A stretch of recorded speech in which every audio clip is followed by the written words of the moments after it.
This is part of my politics and paganism series, and this one is going to be on feminism and paganism. So how feministic ideas and how feminism has helped influence paganism today. Now, feminism, I must quote, is practically the like the building blocks of paganism when you look at it deep down, because the main ideas you always get is the Earth Mother, the Earth as a woman. Maybe instead of thinking of God, thinking of the goddess. Now, many druids of today will have a monotheistic goddess ideology. They may not call themselves polytheistic. Some will be polytheistic, don't get me wrong. Some even have a monotheistic ideology to, just a god.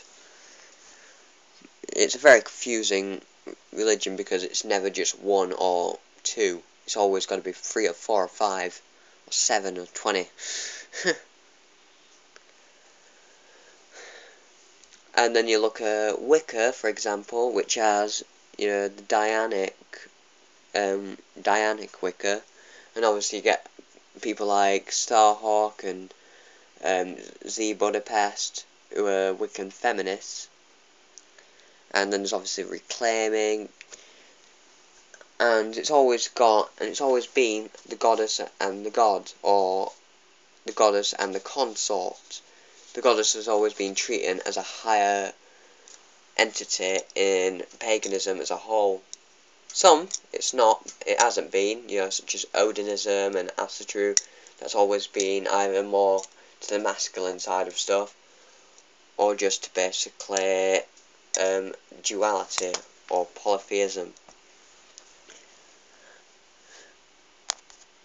But it's very good is feminism, because for people who don't know, it's obviously it's either women over men in some cases, or just women's rights, such as the suffragettes.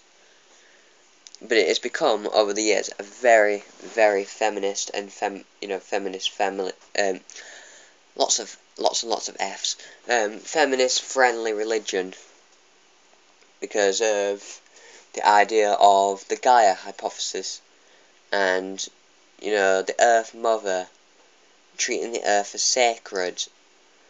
All these things have been found for people to be more.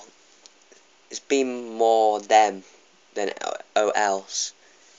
That's been their way of thinking. Now, it becomes a problem eventually, not in all times, but sometimes, when, for example, in a lot of Dianic covens, it just becomes for women only.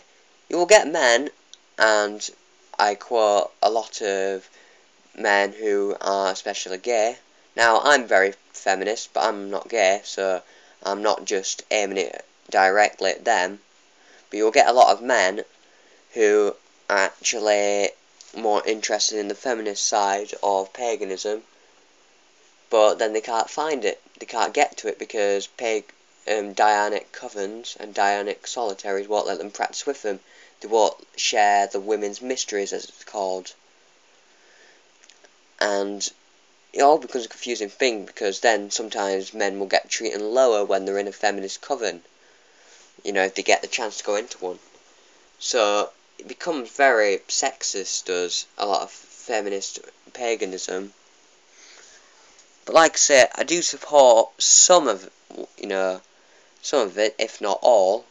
It just becomes a problem eventually when it just becomes not men over women, that's Christianity. Women over men. Because then the masculine side of the religion doesn't get a chance to express itself, and this comes into masculinism. And now there's organisations like, this one isn't a pagan group, but it's very closely associated to them. is the radical fairies, and they're pretty much a gay. They're an LGBT group. Started quite a while ago, I think 1960s or something. But the radical fairies have always been more friendly to the men's side of spirituality. So I've truthfully found, when it comes to feminism, masculinism, and paganism, always to be a fascinating subject, because it doesn't all fit in, but it all works in a way that eventually you just look at it and you think, alright, Wicca is feminist, Christianity is masculine, they're against each other. It's because pretty much a lot of people see it as that way, because of obviously being mainly around a goddess than a god. But feminism, a lot of feminists will either have the idea of polytheism in maybe just that there are goddesses and gods, but the goddesses are better than the gods. Some will have just a monotheistic goddess or an earth mother, and others will just have a polytheistic idea of just goddesses. So they may have a Greek, pantheon, and that'll just be a pantheon of goddesses. You see what I mean? So, thank you for watching my book, my video on feminism and paganism, and also the problems it causes to the masculine side of the religion, and how masculine sides can fit into feminist sides. But like I say, thank you for watching, I hope you enjoy it, and goodbye.